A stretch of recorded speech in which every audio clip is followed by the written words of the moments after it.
Communist नरसंहार की स्मृतियाँ, बहुत ही दर्दनाक परंतु सत्य।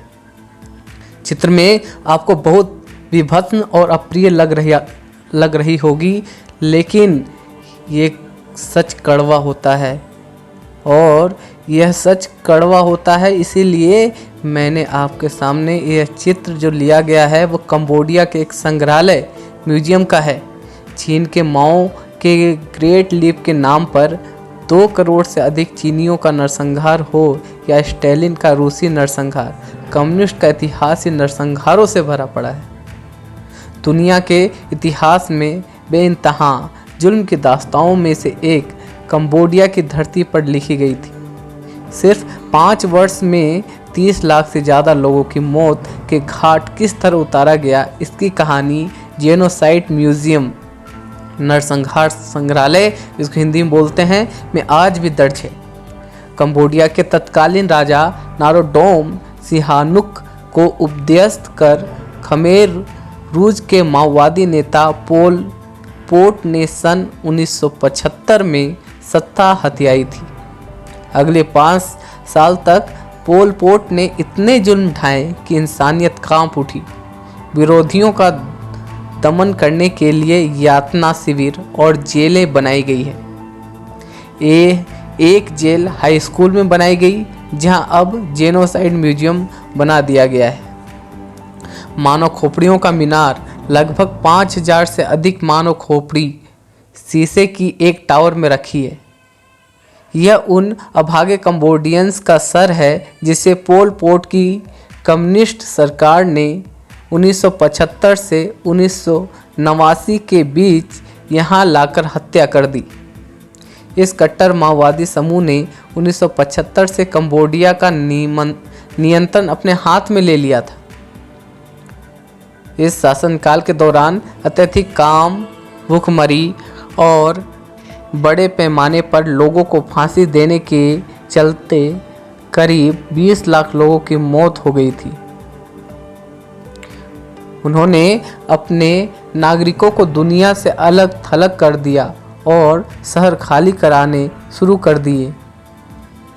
खुद को बुद्धिजीवी मानने वाले को मार दिया गया। उनके शासनकाल में चश्मा पहनना या विदेशी भाषा जानने वालों को अक्सर प्रताड़ित किया जाता था।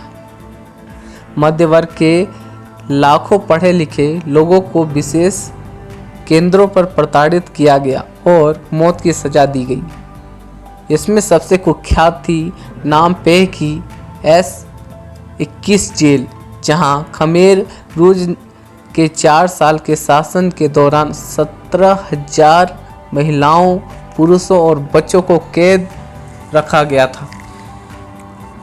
कम्युनिस्ट सरकार कंबोडिया को वापस एक एग्रीकल्चरल कंट्री बनाना चाहते थे, इसलिए शहरों को समाप्त करके आबादी को गांव में शिफ्ट करने का निर्देश जारी किया गया। जिन्होंने भी आज्ञा का उल्लंघन किया उन्हें क्लिंगफील्ड्स में ले जाकर समाप्त कर दिया गया।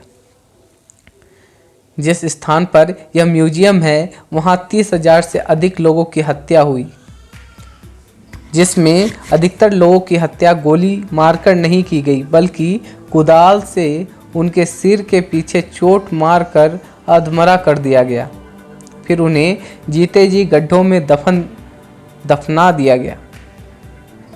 सैनिक उन लाशों से जो भी कीमती चीज होती थी उसे निकाल लेते थे। 300 से अधिक किलिंग फील्ड्स पूरे कंबोडिया में मौजूद है, जिसमें 15 लाख से ज़्यादा लोगों की हत्या हुई। यहाँ पर कुछ ऐसी हड्डियाँ मिली जिससे पता चलता है कि मरने वालों की उम्र 6 महीने से भी कम थी। मतलब 6 महीने से कम उम्र के बच्चों की भी हत्या कर दी गई थी। यह है कम्युनिस्टों का चरित्र। भारत के कम्युनिस्टों का चरित्र भी इससे अलग नहीं है। 1989 में भारत के पश्चिमी बंगाल के मरिझापी में कम्युनिस्टों ने कई हजार, एक अनुमान से 40,000 नामशूद्रों की विभत्स हत्या की थी। ये नामशूद्र दलित हिंदू थे जो बांग्लादेश से जान बचा कर आए थे।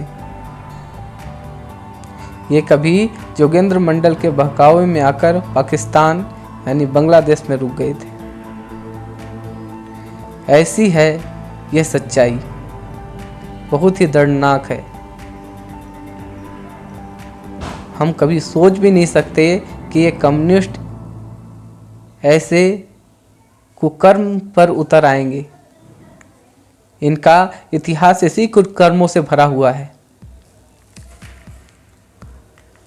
इतिहास साक्षी है, जब जब हमारे संस्कृति पर आघात हुआ है तब तब समाज बलिष्ठ होकर खड़ा हुआ है।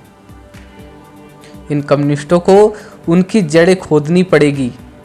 ये भारत का इतिहास साक्षी है कि उन्हें अपने किए पर पछतावा करना ही पड़ेगा और इसमें कोई भी संशय नहीं।